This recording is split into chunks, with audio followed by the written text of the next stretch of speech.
판사가 대법원장에 지명됐죠. 네, 대법원장 지명 이정렬 판사 좀 짚어보겠습니다. 안녕하세요. 안녕하세요. 갑자기 확 들어오셔가지고. 네. 네, 한두 번 들어간 사이도 아닌데 뭐. 자, 우선 굉장히 잘 알려지지 않은 인물로 네. 언론에서 보도하고 있는데 어떤 분이 아시죠? 판사하실 시절에. 잘 알죠. 예. 잘 헌법연구회 활동도 같이 했었고요. 그렇군요. 그런데 뭐 보도에서도 계속 나오지만은 뭐 크게 알려진 판결을 하셨던 분은 아니에요. 그리고 뭐 공장장께서도 말씀하셨지만 이제 의외다 반응이 비록 그랬었잖아요. 그래서 외형상 봐서 이렇게 화려해 보이고 뭐 유명하고 이런 분은 아니에요. 네.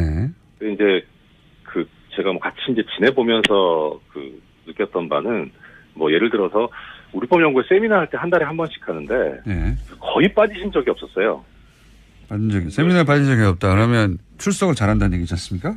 그렇죠. 예. 뭐 나와서 이제 연구도 활발하게 하시고 뭐 좋은 말씀도 많이 하시고 되게 성실하신 분이고. 성실하고. 그리고 이제 대체적으로 뭐 언론 보도에서도 나오지만은 주위의 신망이 참 두터워요. 그러니까 뭐 제 입장에서 보면은 믿고 의지할 만한.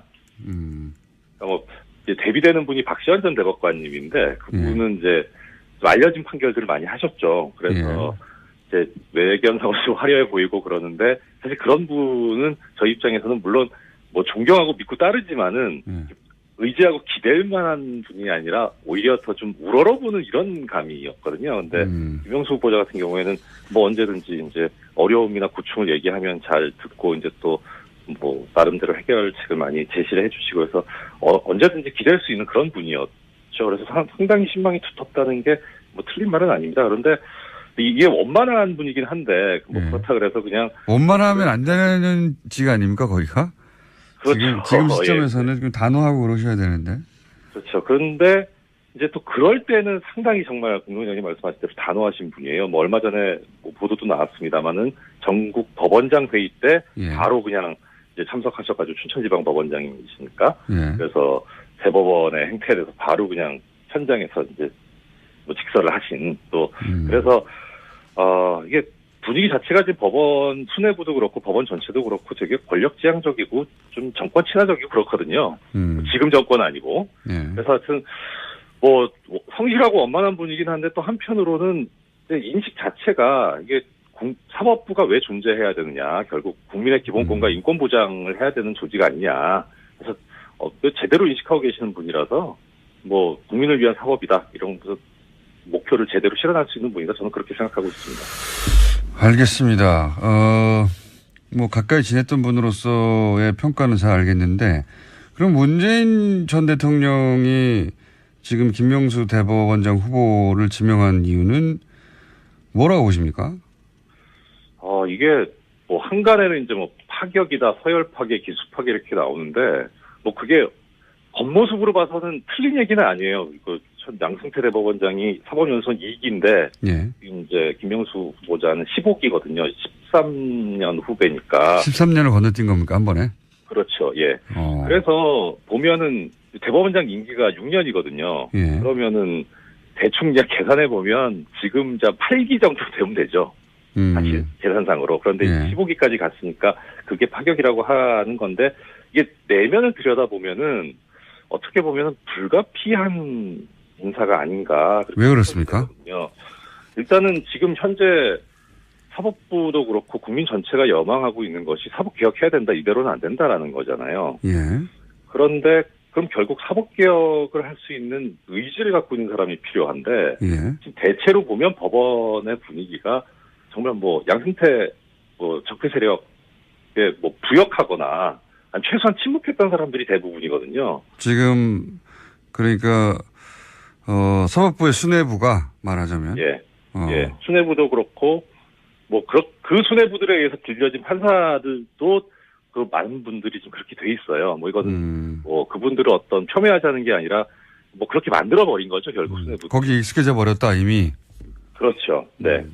그래서 일단 이제 풀이 척수해져 버린 거예요. 그 뭐 최소한 침묵한 사람들 중에서 사법개혁 의지가 없는 사람이 없지는 않겠지만 그래도 그동안에 목소리를 내온 것도 아니고 뭐 어떤 행동을 해온 게 아니기 때문에 그냥 믿고 맡길 수 있겠냐 하는 그런 측면에서 보면은 인재풀이 상당히 줄어든 데다가 그다음에 이제 뭐 지방법원 부장판사 이하급에서 또 그런 사람들이 꽤 있는데 이거는 이게 대법원장이 법적 요건으로는 대법원장 자격 요건이 법원조직법에 20년 이상 이 법률 관련 업무 종사하고 45세 이상인 사람 이렇게 돼 있거든요. 그러니까 뭐 이거 좀 낯간지러운 얘기지만 예를 쉽게 들기 위해서 저도 대상이 돼요. 자격은 돼요. 근데 저 같은 사람을 시켜놓으면 당연히 이상하잖아요. 예. 그러니까 적어도 이제 어느 정도 조직의 안정성이라든가 뭐 앞으로 이제 리더가 돼서 끌고 나가려면 최소한 대법관을 지냈거나 현직 대법관이거나 법원장급에서는 그래도 나와야 납득이 되지 않겠습니까?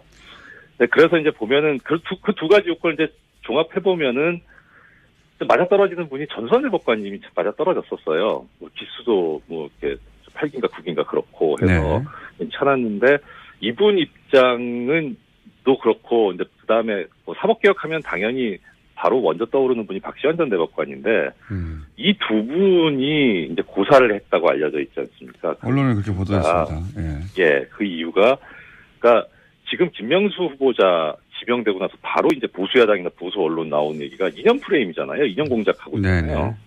무리법연구회, 뭐 국제인권법연구회 얘기하면서 그런 알려지지 않은 분에 대해서도 이러는데 그 두 분은 과거에 이제 대법관실에 독수리 오형제라 그래가지고 이렇게 네이밍이 됐었잖아요. 그러니까 그 두 분은 정말 이건 뭐 전혀 사실에도 안 맞고 완전 공작 차원의 그런 얘기에서 사실 계속 시달릴 수 있거든요. 그러니까 이 두 분은 그걸 특히 잘 알아요.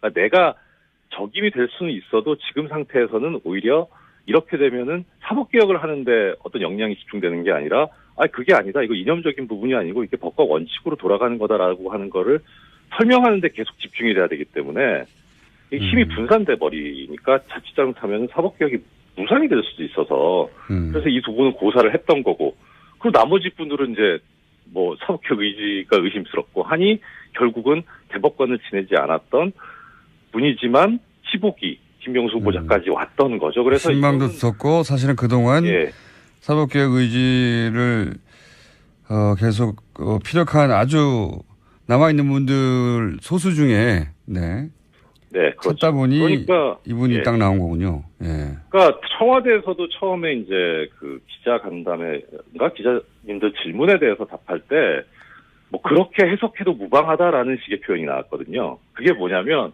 당초에 그런 의도가 있었던 건 아닌데 하다 보니 그렇게 돼버린 측면이 있다는 거예요. 사람이 없군요. 한마디로 말해서. 양승태 씨가 많이 이제 뭐 싹을 자르고 씨를 뭐 말렸죠.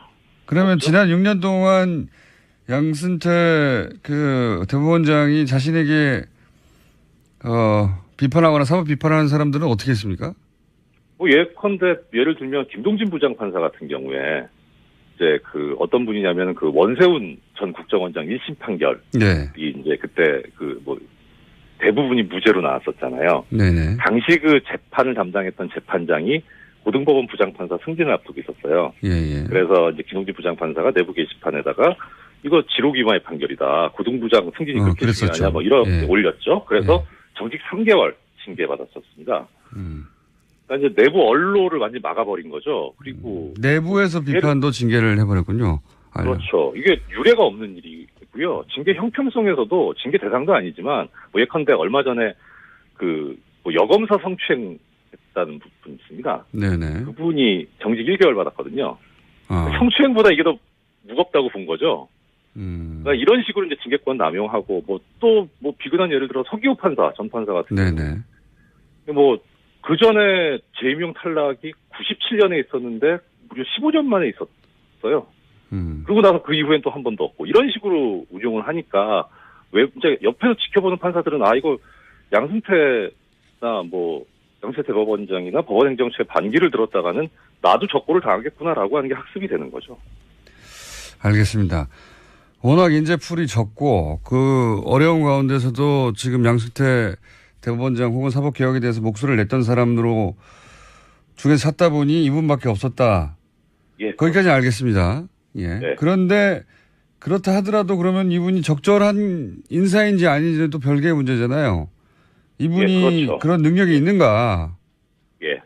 일단 두 가지 측면에서 말씀드릴 수 있는데요. 하나는 우리법연구회가 이 뭐 보수 야당이나 보수 언론으로 참칭하는 자들에 의해서 이제 부당한 공격을 당하고 어떻든 뭐 거의 와해되다시피 했는데 이 김영수 후보자가 우리법연구회 회장을 지냈었거든요. 그리고 네. 나서 이제 판사들 사이에서 그래도 인권의 가치를 뭐 경시할 수는 없다 해서 만들어진 게 국제인권법연구회인데 예. 거기 초대 회장으로 갑니다.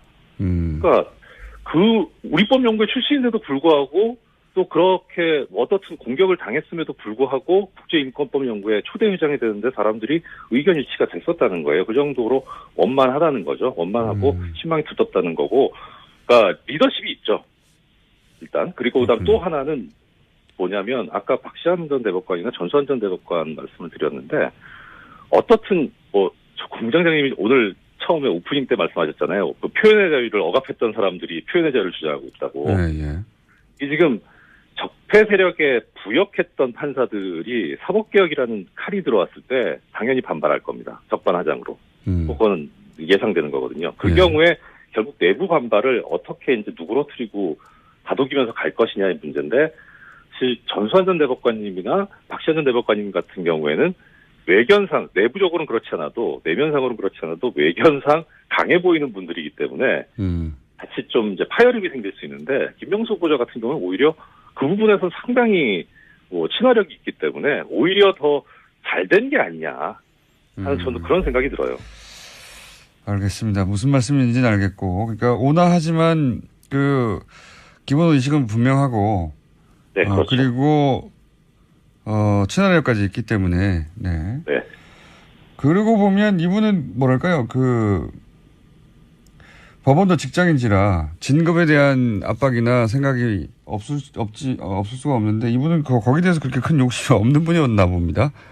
예, 사실 박시환 전 대법관도 그렇지만 어떻게 보면 이 대법원장이라는 자리가 판사로서 상당히 명예롭고 선망하는 자리이긴 한데, 그 마다하는 거 보면 이분도 그렇고 그렇게 큰 자리 욕심이나 이런 게 있는 분은 아니죠. 어떻게 하면은 이제 국민을 위한 사법을 구현할 건가. 세미나 때 보면 항상 그 얘기거든요.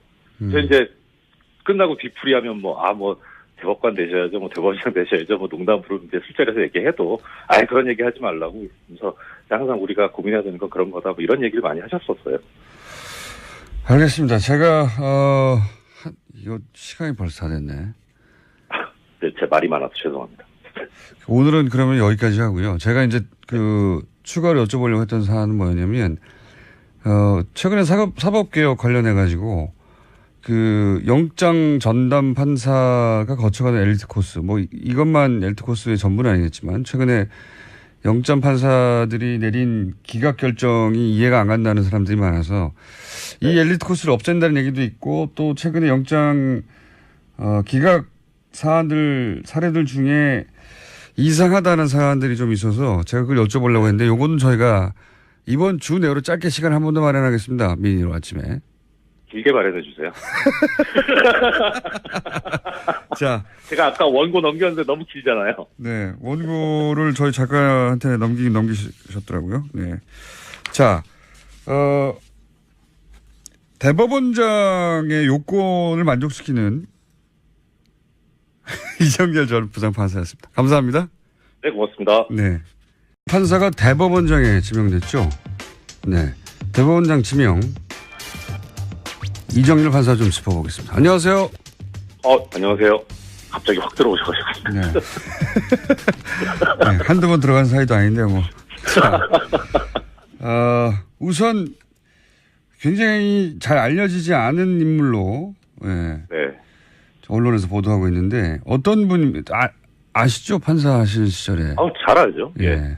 우리법연구회 활동도 같이 했었고요. 그렇군요. 그런데 보도에서도 계속 나오지만은 크게 알려진 판결을 하셨던 분은 아니에요. 그리고 공장장께서도 말씀하셨지만 의외다 반응이 주로 그랬었잖아요. 그래서 외형상 봤을 경우 화려해 보이고 유명하고 이런 분은 아니에요. 네. 근데 이제 제가 같이 이제 지내보면서 느꼈던 바는 예를 들어서 우리법연구소에 계시는 분이라서 뭐 국민을 위한 사법이다 이런 목표를 제대로 실현할 수 있는 분이다 저는 그렇게 생각하고 있습니다. 알겠습니다. 뭐 가까이 지냈던 분으로서의 평가는 잘 알겠는데 그럼 문재인 전 대통령이 지금 김명수 대법원장 후보를 지명한 이유는 뭐라고 보십니까? 이게 뭐 한간에는 이제 뭐 파격이다, 서열 파괴, 기수 파괴 이렇게 나오는데 뭐 그게 겉모습으로 봐서는 틀린 얘기는 아니에요. 그 양승태 대법원장이 사법연수원 2기인데 예. 이제 김명수 후보자는 15기거든요. 13년 후배니까. 13년을 건너뛴 겁니까 한 번에? 그렇죠. 예. 그래서 보면은 대법원장 임기가 6년이거든요. 예. 그러면은 대충 그냥 계산해 보면 지금 8기 정도 되면 되죠. 사실 계산상으로. 그런데 예. 15기까지 갔으니까 그게 파격이라고 하는 건데 이게 내면을 들여다보면은 분이었죠. 그래서 상당히 신망이 두텁다는 게 뭐 틀린 말은 아닙니다. 그런데 이게 원만한 분이긴 한데 뭐 예. 그렇다 그래서 그냥 원만하면 안 되는 지가 아닙니까 거기가? 그렇죠. 지금 시점에서는 좀 단호하고 그러셔야 되는데. 그렇죠. 그런데 이제 또 그럴 때는 상당히 정말 공동장님 말씀하신 대로 단호하신 분이에요. 뭐 얼마 전에 뭐 보도도 나왔습니다만은 전국 법원장 회의 때 예. 바로 그냥 이제 참석하셔가지고 춘천지방 법원장이시니까 예. 그래서 대법원의 행태에 대해서 바로 그냥 현장에서 이제 뭐 직설을 하신 또 그래서 이게 분위기 자체가 지금 법원 수뇌부도 그렇고 법원 전체도 그렇고 되게 권력지향적이고 좀 정권 친화적이고 그렇거든요. 지금 정권 아니고. 예. 그래서 하여튼 뭐 성실하고 원만한 분이긴 한데 또 한편으로는 인식 자체가 이게 사법부가 왜 존재해야 되느냐. 결국 국민의 기본권과 인권 보장을 해야 되는 조직 아니냐. 그래서 제대로 인식하고는 어떻게 보면 불가피한 인사가 아닌가. 왜 그렇습니까?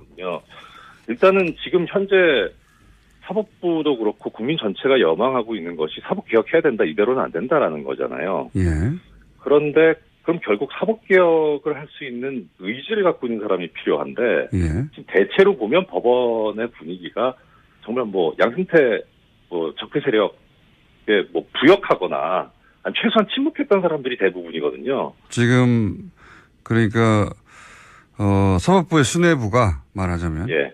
예. 수뇌부도 그렇고 뭐 그 수뇌부들에 의해서 길려진 판사들도 그 많은 분들이 좀 그렇게 돼 있어요. 뭐 이거는 뭐 그분들을 어떤 폄훼하자는 게 아니라 뭐 그렇게 만들어 버린 거죠, 결국 수뇌부. 거기 익숙해져 버렸다 이미. 그렇죠. 네. 그래서 일단 이제 풀이 척수해져 버린 거예요. 그 뭐 최소한 침묵한 사람 세미나 할 때 한 달에 한 번씩 하는데 예. 거의 빠지신 적이 없었어요. 세미나에 빠진 적이 없다. 그러면 출석을 잘한다는 얘기지 않습니까? 그렇죠. 예. 뭐 나와서 이제 연구도 활발하게 하시고, 예. 뭐 좋은 말씀도 많이 하시고 되게 성실하신 분이고. 성실하고. 그리고 이제 대체적으로 뭐 언론 보도에서도 나오지만은 주위의 신망이 참 두터워요. 그러니까 뭐 제 입장에서 보면은 믿고 의지할 만한. 그러니까 뭐 이제 데뷔되는 분이 박시환 전 대법관님인데 그분은 이제 좀 알려진 판결들을 많이 하셨죠. 그래서 이제 외견상으로 좀 화려해 보이고 그러는데 사실 그런 분은 저희 입장에서는 물론 뭐 존경하고 믿고 따르지만은 의지하고 기댈 만한 분이 아니라 오히려 더 좀 우러러보는 이런 감이었거든요. 근데 김명수 후보자 같은 경우에는 뭐 언제든지 이제 어려움이나 고충을 얘기하면 잘 듣고 이제 또 뭐 나름대로 해결책을 많이 제시를 해주시고 해서 언제든지 기댈 수 있는 그런